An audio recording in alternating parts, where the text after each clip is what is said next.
How's it going, everybody? Welcome back, and let's talk about how to customize your Tailwind configuration. So we're going to be covering really three things here: custom breakpoints, custom colors, and custom animations. So let's take a look at our example here. We just have a nice, easy button, and we have an SVG inside this button tag.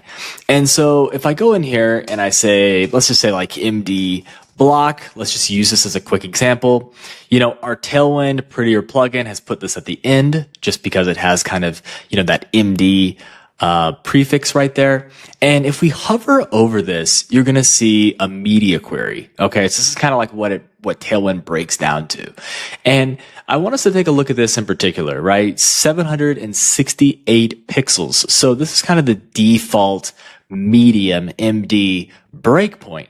And we can customize all of these breakpoints. So let me go into my files here and let's go into the tailwind.config file. And what we can do is we can actually extend. Okay, we can use this object and we get some pretty good autocomplete here. So the moment I start typing screens, you're going to see that pop up. Okay, and let me just go in here and paste a bunch of custom breakpoints. Okay, awesome. So now that I've saved this, if I go back to the file that I was just working with, you're not going to see 768 anymore. You're going to see the 800 pixel breakpoint.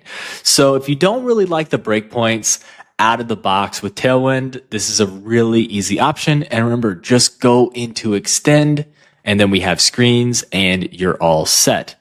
Now, another thing is, let's say we want to mess with this background color. And here we are. And let's say we're going for like a blue. Okay, so let's do, blue. Oops. Let's go with like blue 400. Okay, and you're like, that's not exactly what I want. Or, maybe we use sky. And okay, maybe that's a little better for our use case, but not exactly what we were looking for. What we can do is we can actually extend the colors here as well. So let's go ahead and do that. Let's go colors. Okay. And we're going to add an object here. And just for some brevity here, let me just paste these in. Okay. Great. And we don't need all of the numbers here. You don't really need to go from 100 to 900. But this is just kind of a good example here. So here we have Arctic blue, and then we're just kind of passing in an object right here. So yeah, you're just kind of adding nested objects in this config file.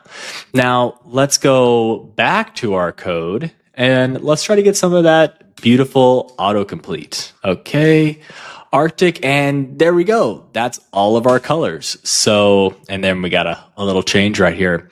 So yeah, as you see, this is super easy to use and also like really, really useful. Now let's do one more thing here. So here we are, we're still working with our button element, and let's just do the classic animate-spin. And the moment we save that, we see that this is spinning, and this is a little bit aggressive, okay? Maybe we want a slower, type of spin. And so you guessed it, we can go right into this file, the tailwind.config file, and we can just extend animation, okay? And what we're going to do is I'm going to add this right here. We are going to add a slow spin. Okay, great. So now that we've added that, we don't have any errors.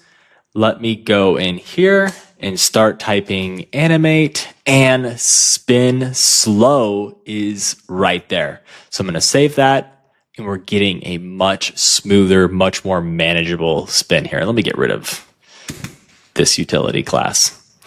Okay, great. So those are three examples of how we can customize our Tailwind configuration. All of that is going to be inside of this file, and you are going to be working within the extends property. So I hope this helped. If it did, go ahead and give us a thumbs up, and I will see you in the next one.